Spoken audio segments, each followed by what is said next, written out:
Hello everyone, I'm going to show you how to set up your GL.iNet router. And before starting, if this video helps, please support me. I donate half of all donations to shelters. You can find more details in the description below. So, first thing you need to do is turn on the router. Take the power adapter.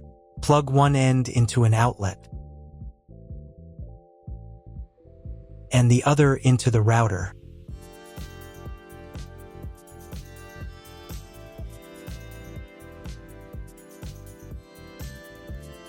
When the router is powered on, the light will turn on. It may take a few minutes for it to completely turn on. Next, connect the cable from your broadband provider or from your modem to a special internet port. This port usually has a different color and labeled as WAN. Each cable should be inserted until it clicks. Now you need to reset the router to the factory settings. Press and hold the reset button on the router for 10 seconds. Until the indicator lights on the router begin to flash.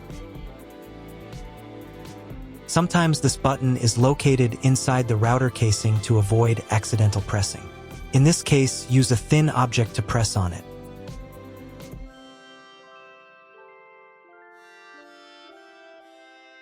The router will reboot and the settings will return to the factory defaults.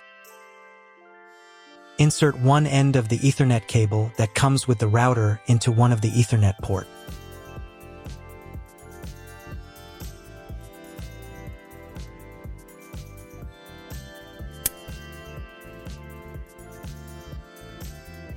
And the other into your computer's Ethernet port.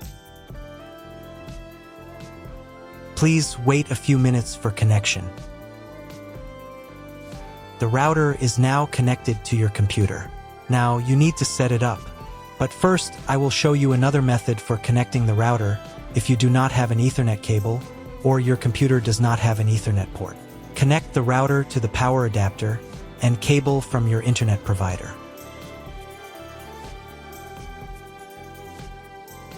This will enable Wi-Fi. If the router is new and has never been configured, the Wi-Fi network will have the name of your router. Your router has its own Wi-Fi network name and password printed on a sticker. Connect to it. Great, you've connected to the router. Now let's start setting it up. First, open your browser and go to the link you see on the screen. Make sure to type the address directly into the browser's address bar, not the search bar. If you see a login page asking for a password, it means your router has already been configured. Ask the person who previously set up the router for the password. If you're unable to get it, you'll need to reset the router to its factory default settings. After that, try accessing the router's admin panel again.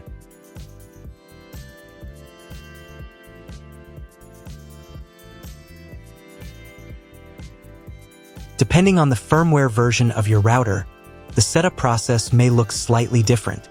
But don't worry, just follow along with the general steps I describe, and you'll be fine. On the first page, you will need to select the router's language. I'll leave it in English. Click the next button to proceed. On the next page, you'll be asked to set an admin password for your router. Your admin password will be used to configure everything inside the admin panel. It is extremely important to keep this password safe and private. Make sure your password is between 5 and 32 characters long. Click the Submit button to continue.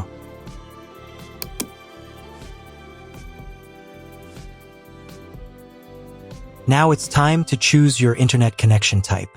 This information can usually be found in your internet provider's contract or welcome documents.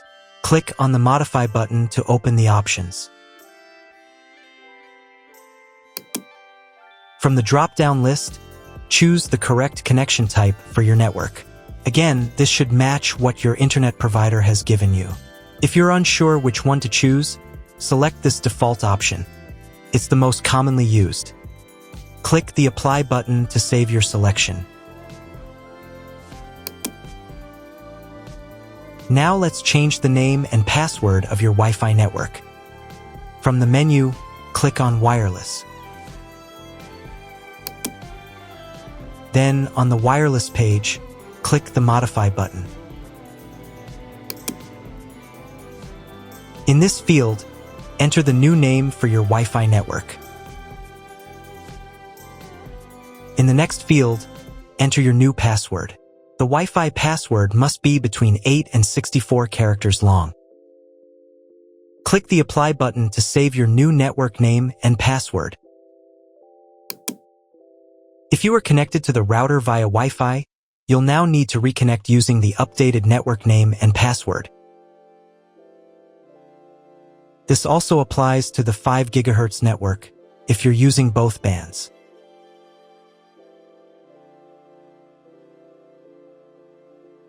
After updating the 5 GHz settings, don't forget to click Apply again. By the way, if you don't need one of the two bands, for example, if you only want to use 5 GHz, you can disable the other one.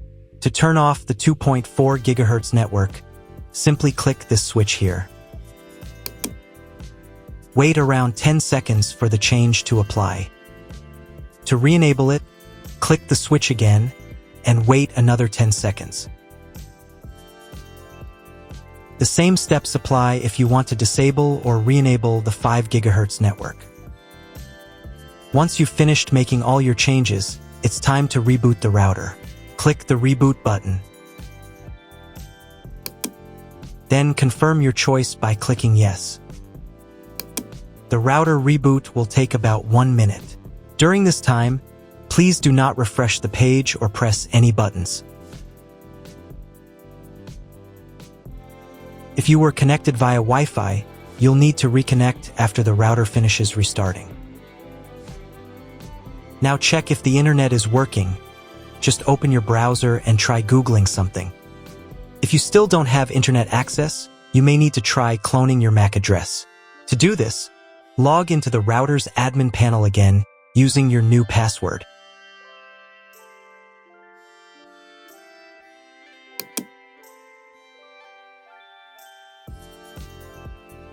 Navigate to the More Settings tab.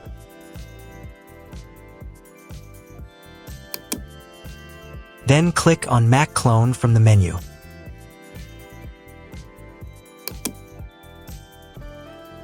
On this page, select the option from the drop-down menu that includes the word clone in parentheses. Your MAC address may look different from mine, and that's completely fine. Click the Apply button to save this setting.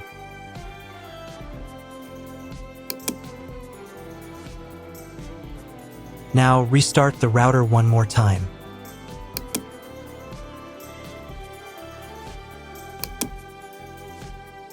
Wait for about 1 minute while the router reboots. If you were connected via Wi-Fi, you'll need to reconnect after the router finishes restarting. Once it's back online, check if the internet is working. Again, just try searching something on Google. If it still doesn't work at this point, it's time to contact your internet service provider. They will let you know the exact connection type required and provide any additional settings or login credentials if needed.